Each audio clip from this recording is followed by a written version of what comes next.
Let's talk about a really good remedy for tartar. Now, what is tartar? Tartar is dental plaque. What we're really talking about is something called biofilms, okay? And biofilms are a combination of these calcium houses that house bacteria. It's one of their survival mechanisms. What they do is they hide underneath this calcium little dome, and that way they go undetected from your immune system as well as from antibiotics. In fact, 95% of bacteria in nature live in biofilms. If you even take a look at like a little rock in a little stream, and if you actually pick that rock up, you'll notice it's a little bit slimy and slippery. That's biofilms.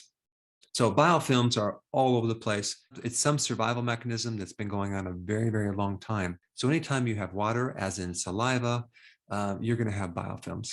And if there's an overabundance of biofilms, you're going to get bad breath. You'll have issues with inflammation, receding gums. And of course, many people get to the point where it's too much and they're going to have to go to the dentist and have it extracted.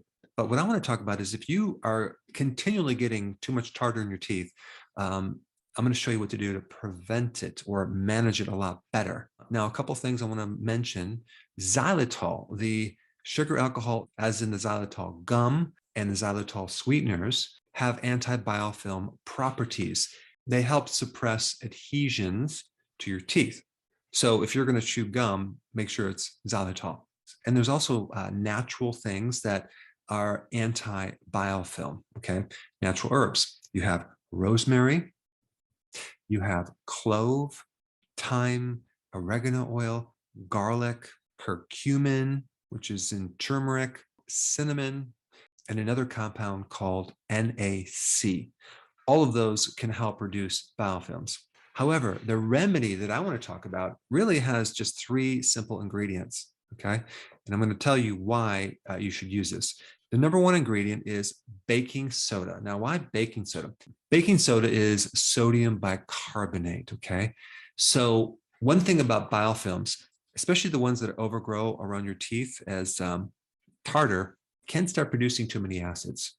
And when the pH gets to the point where it's like 3.5 to 5.5, then the body starts leaching calcium out of your bones. It's called decalcification. And so it's very, very important to make sure your pH in your mouth does not get that acid. You want it neutral or maybe slightly acid, but not too much. And the real main thing that produces too much acid is what I talked about in another video.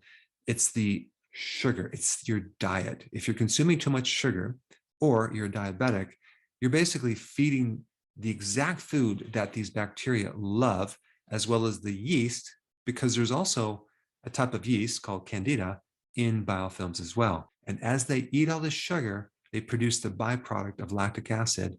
And now the pH starts to decrease and the environment starts to become ideal for extracting calcium from the teeth. So you're getting cavities. And then, of course, the microbes are using the calcium for housing. So using baking soda, sodium bicarbonate, is a great way to increase the pH, to make things a little bit more alkaline, to help buffer that pH. And so the acid isn't there anymore to leach out calcium. Also, baking soda can help to break down these biofilms.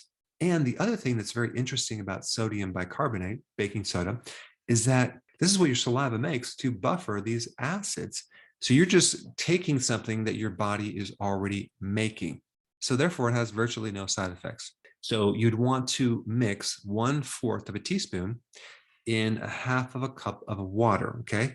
Then you're going to add one more thing, and that is called hydrogen peroxide.